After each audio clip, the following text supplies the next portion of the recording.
Welcome to the Common Good Podcast. We're in the midst of an 8-week series where we're dropping mini episodes on Tuesdays, which are being produced in partnership with The Hive, a center for contemplation, art, and action, as a part of an ongoing class they're offering locally here in Cincinnati called Election Brave Space, Compassionate Resilience for Our Shared Future.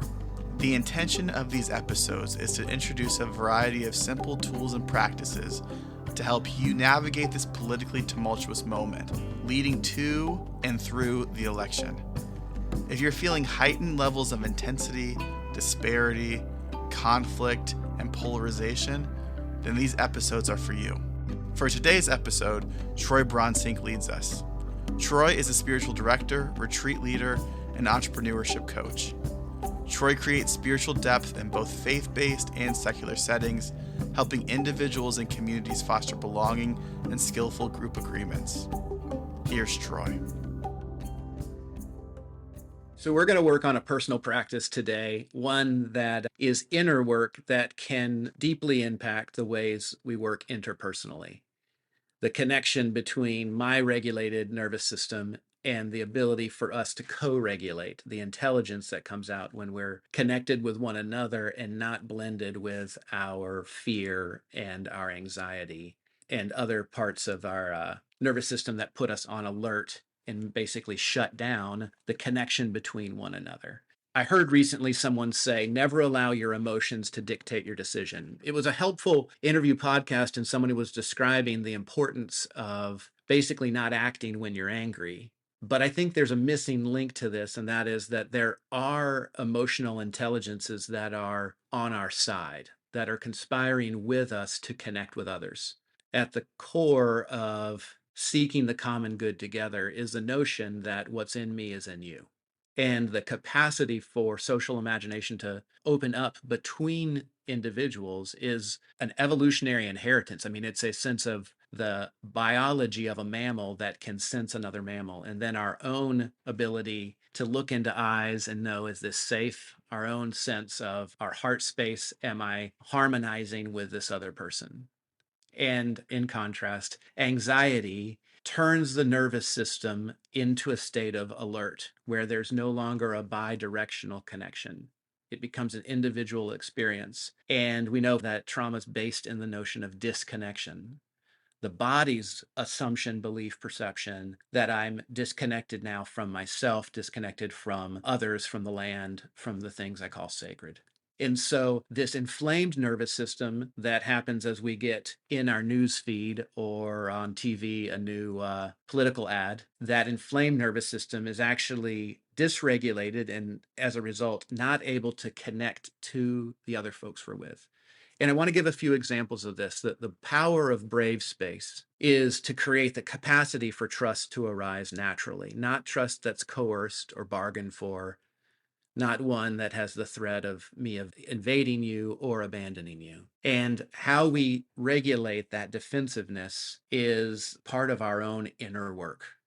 In the dysregulation, the fear is a natural response to the perception that I'm going to be disconnected. So how is it that we rebuild that connection or unbuild the constrictions so that that connection can be restored? I think of a few examples. When our kids were babies, I would lay them on my chest. And I remember with my daughter just kind of humming.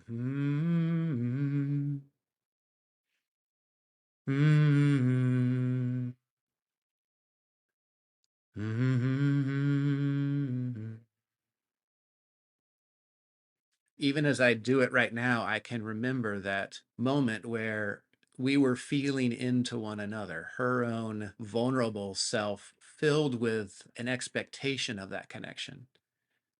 And my vulnerable self as a dad, worried about whatever may have been going on at the moment, maybe just even needing some sleep. And the slowing down of the body to get in tune with one another. I was at a conference last year in LA where the convener, Marcus Walton, began the time not with some big speech to the 1,000 folks in the hotel conference room, but instead with an interview with somebody where they talked about where their hearts had been touched by the work that they did with nonprofits and foundations. And you could feel, as folks were able to tap into that story, a sense of connectedness and part of the reservation and resistance kind of going down. I'm in a group right now called A Bridge for Polarizing Times, put together by Thomas Hubel's group. In this, on monthly Zoom calls, we meet with folks from around the globe, some of them Ukrainian, some of them Russian who have moved to Western Europe, some of them Israeli, some of them folks in the midst of the American election right now. And you could find times where our systems are dysregulated and the facilitators create a moment for us to slow down and to feel into one another, to sense that somebody else is sensing me, and to sense into someone else. This is Howard Thurman's language of the sound of the genuine, that I can notice it in myself so that I'm not at the end of other people's strings, and I can notice it within you. So for a moment, I want you to just hum with me. Notice the genuine within you. This feels like a leap, but I'm going to make another connection in a second. But just right now, feel what it's like in your body as you hum. Mm-hmm. Mm-hmm. Mm-hmm.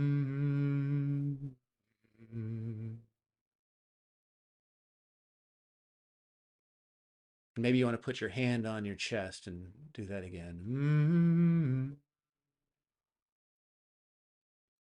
Mm-hmm. Mm-hmm. And we know physiologically, as you're beginning to hum and sense that humming, you're bringing the body online, you're bringing the heart online. The vagal nervous system, which connects our sympathetic and parasympathetic, our need to be on alert in that guarded, constricted self, or the parasympathetic, that sense of connection with. And while you're doing that connection with yourself, I want to invite you into a part of a practice in the Buddhist tradition. This is called a metta practice, where we're extending loving kindness. But I want you to try this first within yourself. So you can hear my voice say, "May you know happiness." And you can picture, sense into me saying that to you. I want you now to take the moment to say that phrase out loud. May you know happiness. And staying slowed down here, put your hand on your chest and feel your body say that as if it's saying it to yourself, to your own story, to you showing up in the world, the genuine that's in you, the body saying to you, may you know happiness.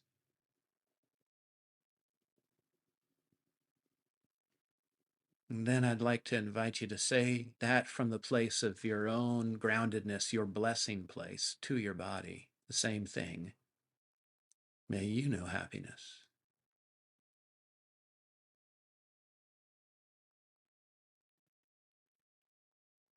And then now we'll do a second one similar to that. Keeping your hand on your chest, maybe, or maybe even you want to just gently put it on your throat so you can hear your voice from that place of blessing, from the genuine in yourself, saying to your body, may you be free from suffering's authority. I invite you to say that out loud. May you be free from suffering's authority. And almost hearing the echo of those words, allowing your body to receive that blessing. And then back to the body. May you be free from suffering's authority. And you can continue this as a meta practice within yourself. You can look up more of those blessings and then see how they would extend to others. But I want to close now with a song by the Bingsons that takes this even a bit further. And maybe as you're getting news in your feed, you put it on pause for a second and see if these words help you here. As you catch on, just sing with us here. Stay soft to this. Don't numb it out. Let yourself breathe in and out. You're strong enough to feel it all. It'll keep your heart alive. Stay soft to this, don't numb it out. Let yourself breathe in and out. You're strong enough to feel it all. Keep your heart alive. Don't numb to this, don't numb it out. Let it all flow in and out. You're strong enough to feel it all. It'll keep your heart alive. Don't numb to this, don't numb it out. Let yourself breathe in and out. You're strong enough to feel it all.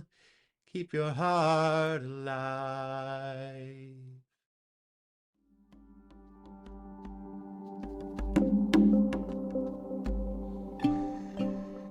Thanks for joining us.